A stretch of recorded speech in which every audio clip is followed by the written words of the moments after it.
Welcome everyone, Slothcakes here for some more Amphibious analysis, and today we're heading towards AC, the After Colony, to look at Gundam Wing and see that timeline's take on Amphibious mobile suits. So let's get into it and introduce the OZ-08MMS Cancer. And like always, let's look at the model number. Now this one's real easy. OZ is a major military organization in Wing, and also the manufacturer. OZ stands for Organization of the Zodiac, or everyone just likes to call it Oz for short. Now Zodiac does come into play in a sec, but 08 is the model number, with the 07 being the Tragos and the 09 being the Pisces. And for the MMS, this stands for Marine Mobile Suits, and as for the name Cancer, this is based off the Zodiac sign, which many Oz mobile suits are named after, like the Leo, the Aries, and the Pisces. It's just the Cancer is just, much more on the nose with the naming scheme and symbolism. It's a damn crab. Oz really wanted to get that point across. But now let's head over to his appearance, and if I haven't mentioned it yet, he looks like a giant mechanical crab. But now for some history. The Cancer was developed by Oz alongside the Pisces. This was their attempt to make amphibious mobile suits, and it worked. These two would be classified as mass production, transformable underwater mobile suits, and both would make their first appearance being deployed to search for the sunken Wing Gundam. And after that, they would make many more appearances throughout Wing when water combat is involved. Now, if you haven't noticed yet, the Cancer is lacking legs. And no, he doesn't deploy them when he transforms, he is a water-only mobile suit, which is unique, not just in Wing, but in Gundam as a whole. While there are other machines that do this, like in UC we have the Grublo, that is a mobile armor, which to me, as a side note, feels like the Cancer fits more with, just due to its design. Maybe if he was a bit bigger and packing more heat, he would fit that vibe. Anywho, due to lacking legs, the Cancer would obviously have the downside of not going on land, but on the upside, you don't need to deal with any of the bullshit of land machines. You don't need any hybrid equipment, or you don't need to worry about a cooling system that works outside of water. You just have one terrain to worry about. This, while not given, can reduce the cost of the mobile suit and in turn can enhance the performance. Now, while no numbers are given, the Cancer would excel in underwater mobility. This is due to a few parts. First is his transformation, which is more like a cruise mode. The GOG's cruise mode has a more complicated transformation, and all it does is tucks his arms in. All the Cancer does is face horizontally and put his claws forward, then bam, you have his transformation. In the laziest way possible, and this is classified as a transformation and not a cruise mode, which is why I have a little gripe with it. But in this mode you're more hydrodynamic, and because of the claws facing forward, you have access to the Cancer's propellers, which are located on his wrist, which will then further his mobility. Plus, paired with the stats of being 16.9 meters, and being 8.2 tons on empty, compared to another amphibious mobile suit, the Pisces, being 16 meters tall and 7.4 empty, you can see why he might be able to reach much higher speeds. Plus, again, he doesn't need to deal with any of the land shenanigans, so all the equipment, all the specs, all the doodads are water-centric. Now, so far so good. The Cancer's looking pretty nice, and Oz wouldn't be the only ones to think so, since the United Earth Sphere Alliance would also adopt him, with each organization having their own flavor.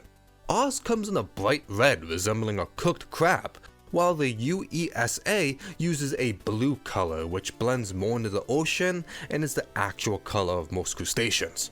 But now let's head over to equipment and weapons. And looking at his underside, on the middle edge he has these two spotlights pointing downwards. They're used for utility sakes, searching, recon, salvaging. This gives the Cancer plenty of utility outside of combat.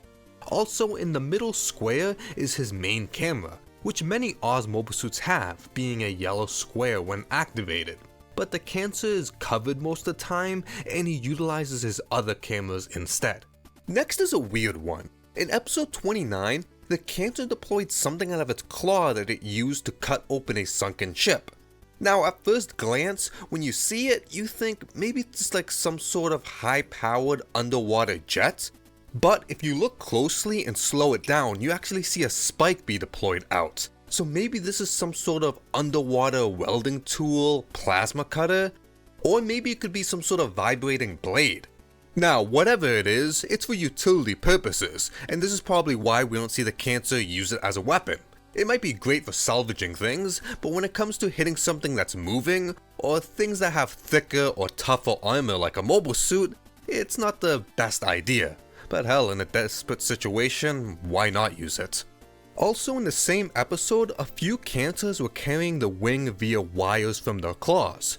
So maybe the Cancer just has a few extra tools located inside his claws, which is neat. Maybe he can equip different ones for different occasions. No extra info is given, but that's a nice concept to think about. But now we're moving on to weapons, and starting with the most obvious is the claws. Two giant pincers that can be used to smash, bash, grab, or crush whatever the Cancer can get its big meaty claws on.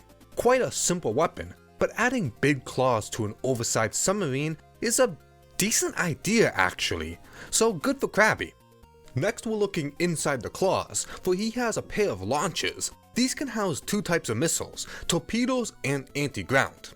Torpedoes are self-propelled underwater missiles great for underwater combat, surprise. Now, due to being in the claws, it gives the Cancer a large range of motion.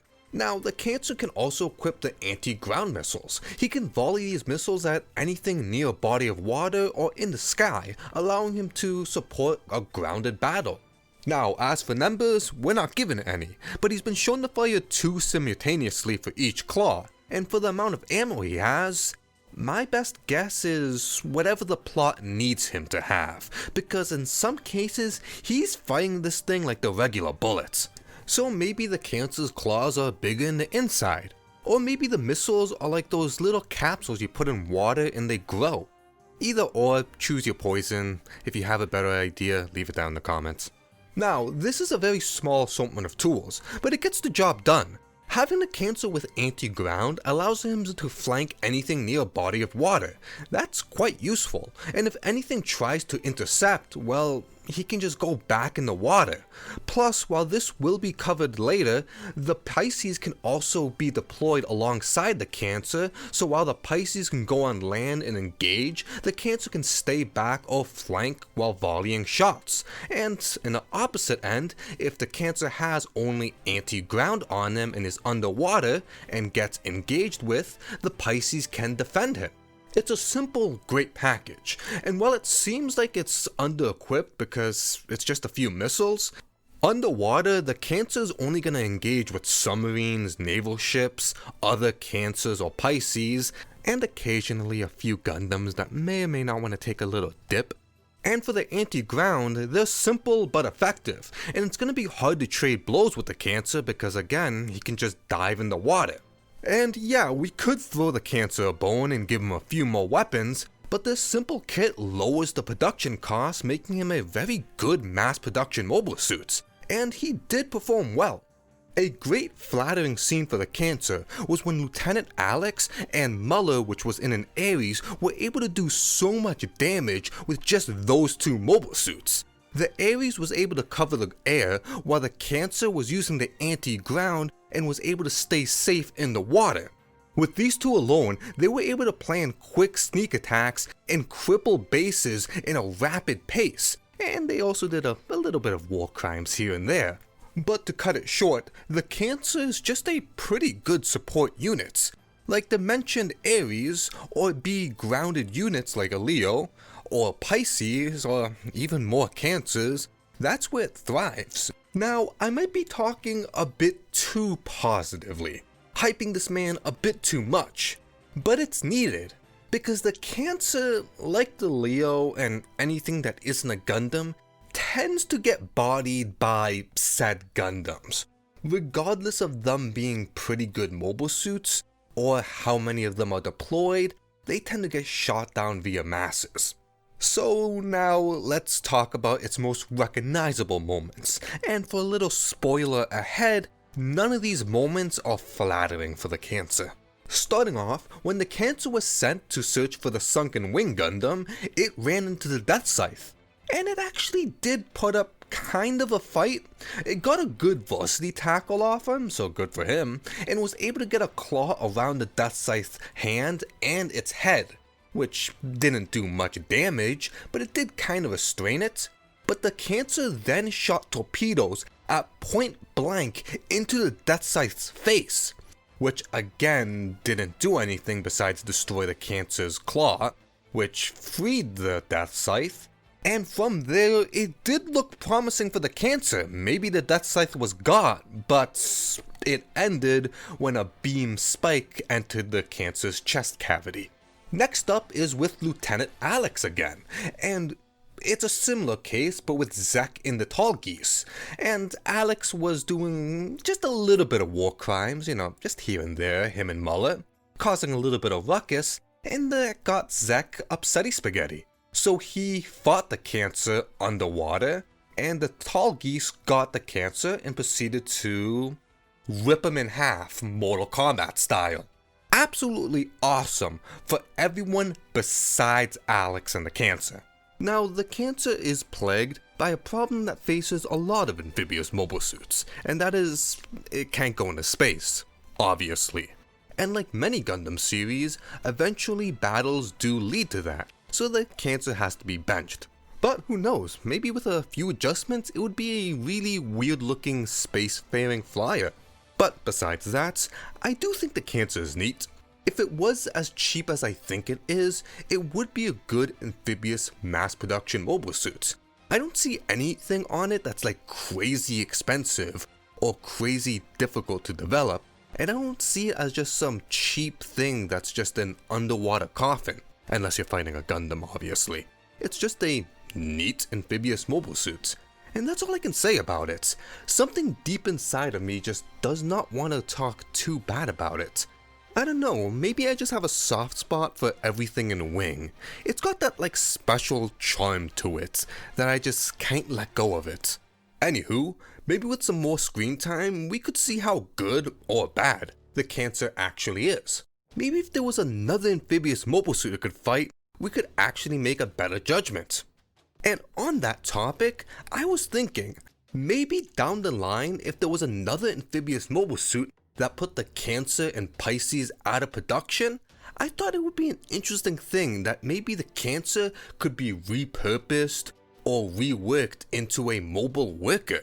It was already shown to do underwater reconnaissance, salvaging, and exploration, so maybe with a few adjustments, maybe if you take out the missiles, put some more shit in its claws, it would make a pretty nice worker. And hell, while we're at it, maybe down the line it also becomes a civilian type mobile suit. Like the Hyzak that appears in Char's Counterattack, maybe this just gets repurposed and if you're rich enough you can just buy one. But anyways, that's that. Not the most interesting amphibious mobile suit, but he does look the parts.